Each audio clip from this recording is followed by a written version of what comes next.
Jadi petani itu sebenarnya omsetnya juga lumayan Mas. Supaya lebih terkenal juga, lebih bisa tahu tentang edukasi tentang pertanian supaya generasi muda itu tidak malu untuk menjadi seorang petani. Karena hasil dari pertanian khususnya bawang merah ini juga alhamdulillah lumayan Mas. Halo Sobat Lahan, kali ini kita berada di daerah Sawo ya, tepatnya di Desa Kori, Kecamatan Sawo, Kabupaten Ponorogo. Kita akan belajar atau ya bertukar pengalaman lah dengan salah satu petani muda kita yang cukup inspiratif di tengah gempuran banyak orang sini yang keluar negeri, tapi justru salah satu yang akan kita wawancara ini lebih suka untuk bertani.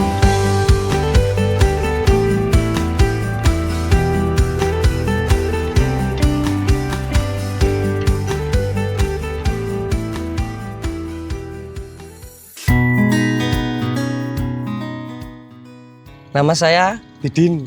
Alamannya sih? Alamatnya dari Desa Kori, Kecamatan Sawo, Kabupaten Ponorogo. Dan ya asli orang sini dan bertani Mas ya? Iya, asli orang sini. Kalian bertani mulai kapan Mas? Saya bertani mulai saya waktu masih SMP kelas 2 kalau nggak salah. Tahun 2015. Terus ngewangi Bapak? Nyekel dewe Mas. Mulai nanam dewe. Sejauh ini seberapa tingkat keberhasilannya kok makanya sampean kok Mas terjun fokus bertani apa memang menjanjikan? Sangat menjanjikan Mas untuk bawang merah Mas. Bawang merah. Sampean komoditasnya bawang merah ya? Bawang merah, komoditas bawang merah. Tapi juga Lombok barang ya cabai. Keselingan. Oh, untuk rotasi tanamnya cabai. Rotasi tanamnya. Tapi komoditas utamanya bawang merah. Bawang merah.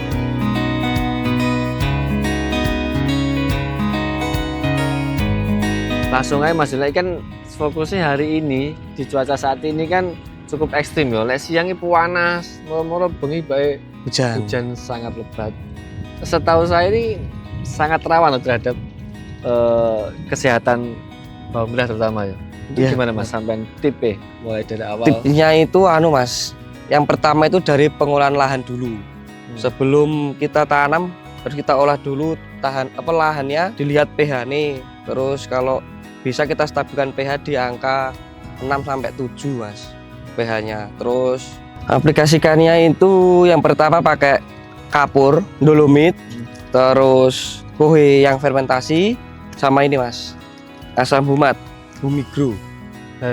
Gimana pengaplikasiannya? Di spray, apa sebar, apa piye? Kalau saya Mas ya, biasanya saya ke spray Mas.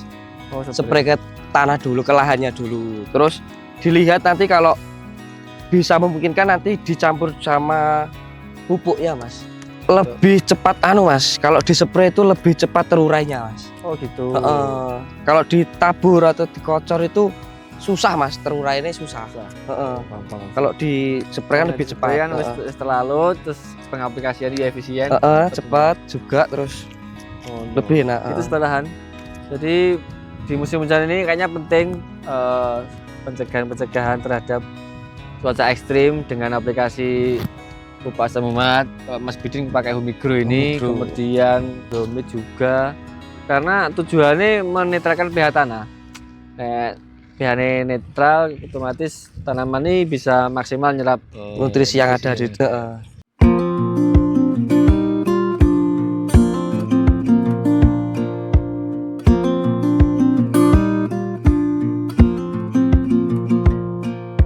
Setelah itu apa pengaplikasian apa fungi apa disinfektan apa enggak?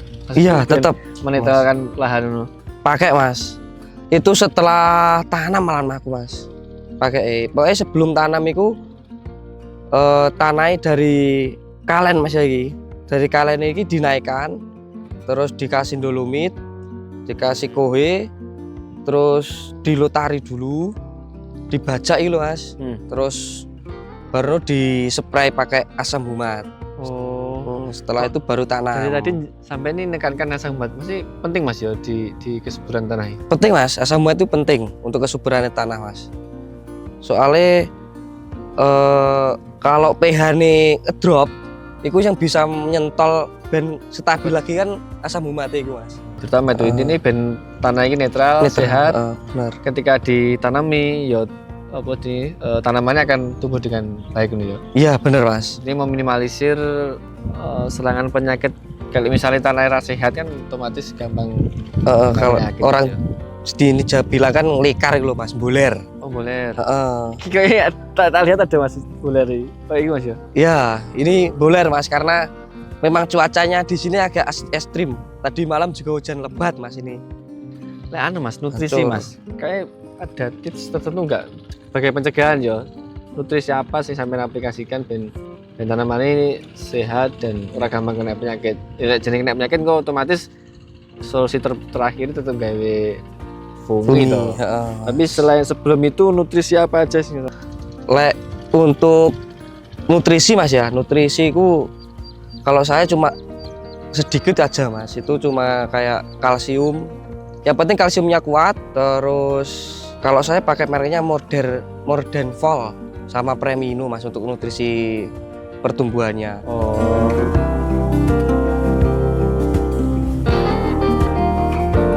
Terus Mas saat ini kan banyak sekali konten kreator ning sosmed dulu Mas. Ini Iya. sampai sampai bermain sosmed juga. Iya Mas, alhamdulillah udah mulai sedikit-sedikit bermain di sosmed Mas.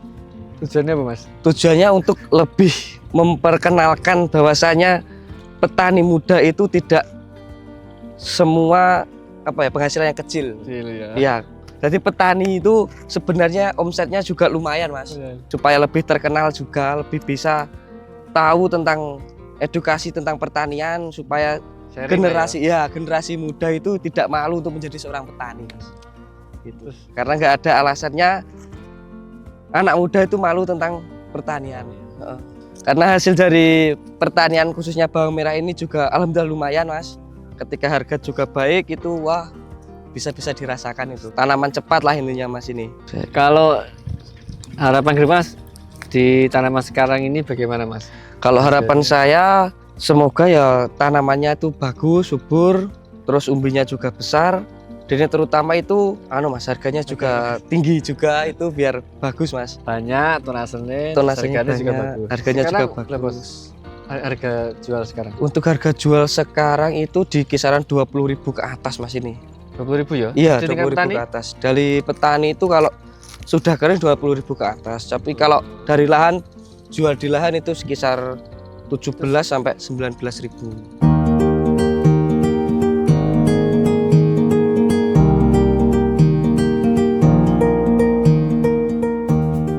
Dari beberapa kali saya sharing ke beberapa petani bawang merah yang lain ya Mas Brin. Ya. Kemudian ada yang menyarankan juga untuk pakai pupuk pelengkap cair yang atas itu pakai boril namanya. Oh. Itu karena ada kandungan boron 1%, silika 10% nggak salah, terus kaliumnya 7%.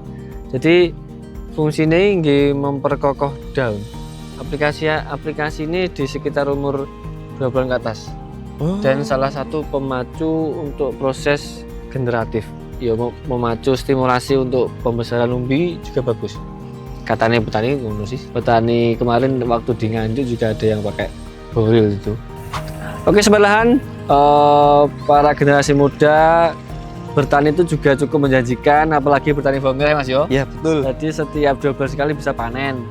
Terus sekarang dunia sosmed juga sangat marak dan menarik untuk kita jelajah juga. Apabila kita bisa membuat konten-konten kreatif di sosmed, tentunya akan bisa sebagai edukasi dan juga barangkali bisa mendapatkan manfaat lebih. Jadi sekian dulu, tunggu konten berikutnya. Salam dari Mas Han untuk sobat lahan sekalian.